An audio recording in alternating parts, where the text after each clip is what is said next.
You fucking closer ones? The what? Closer ones? You know what those are? It's the dog that the Doberman is created from. Oh, okay. Yeah, so it looks like the Doberman, but it's a lot heavy. It's a lot hairier. Yeah. Yeah, I know exactly. Have you seen the Harley Quinn ones?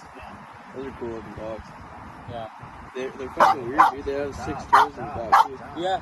Yeah, they have they have that extra one. Yeah.